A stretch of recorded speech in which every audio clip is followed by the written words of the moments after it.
तो स्वागत है मित्रों आप सभी का मेरे यूट्यूब चैनल आदि जियो स्पेस पे। तो मित्रों आज हम बात करेंगे जो तारिक रहमान हैं, बांग्लादेश के प्रधानमंत्री हैं। उन्होंने 1971 के जेनोसाइड को याद करके पाकिस्तान को कंडेम्ड किया है और पाकिस्तान का इस पर क्या रिएक्शन आया है उस पर भी हम बात करेंगे। तो अगर आप चैनल पे नए हैं तो सब्सक्राइब कीजिए और वीडियो को लाइक करके बेल आइकन पे प्रेस कर देना। तो आइए इस पर बात करते हैं। तो हाल ही में तारिक रहमान जो बांग्लादेश के प्रधानमंत्री हैं, उन्होंने 25 मार्च को बांग्लादेश जेनोसाइड डे के रूप में याद करते हुए 1971 की घटनाओं को लेकर एक बड़ा बयान दिया। इस बयान के बाद साउथ एशिया में फिर से 1971 की हिस्ट्री और पाकिस्तान की भूमिका पर तेज चर्चा होने लगी है। 25 मार्च 1971 को ऑपरेशन सर्चलाइट जो कि पाकिस्तानी सेना ने शुरू किया था। पाकिस्तानी सेना ने ढाका और अन्य शहरों में स्टूडेंट्स, प्रोफेसर, सिविलियन पर हमला किया। यूनिवर्सिटीज़, हॉस्टल्स और रेजिडेंशियल एरिया को टारगेट किया था। इसे बांग्लादेश में एक प्लान्ड मास किलिंग के नाम से जाना जाता है। जेनोसाइड इसको इसलिए कहते हैं क्योंकि बांग्लादेश का दावा है कि लाखों लोगों की मौत हुई थी। इंटेलेक्चुअल्स को स्पेसिफिकली टारगेट किया गया।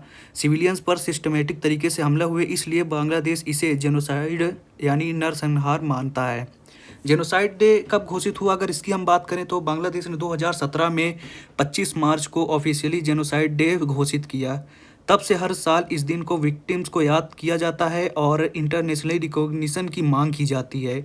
तारिक रहमान के बयान की अहमियत इस बात से है क्योंकि तारिक रहमान ने 1971 की घटनाओं को फिर से हाईलाइट किया है, इसे प्री प्लान्ड जेनोसाइड बताया है और पाकिस्तान को क्रिटिसाइज किया है। इसका मतलब बांग्लादेश अपनी हिस्टोरिकल पोजीशन को मजबूत कर रहा है, इंटरनेशनल लेवल पर रिकॉग्निशन पुश कर रहा है।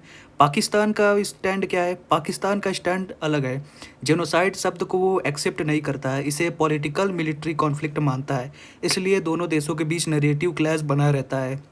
आज के समय में मुद्दा क्यों उठा, अगर इस पर हम बात करें तो इसके पीछे कुछ कारण हो सकते हैं, जैसे कि रीजनल पॉलिटिक्स हो सकती है या फिर पाकिस्तान की करंट डिप्लोमेटिक कोई मूव्स है जिसकी वजह से बांग्लादेश इसे पुश करने लगा है।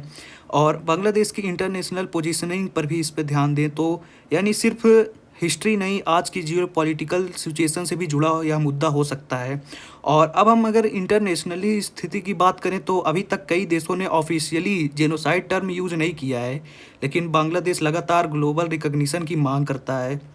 तो अब हम फाइनली बात करें तो 25 मार्च 1971 को मेजर मिलिट्री क्रैकडाउन हुआ। बांग्लादेश इसे जेनोसाइड मानता है अब, और पाकिस्तान इसे एक्सेप्ट नहीं करता है।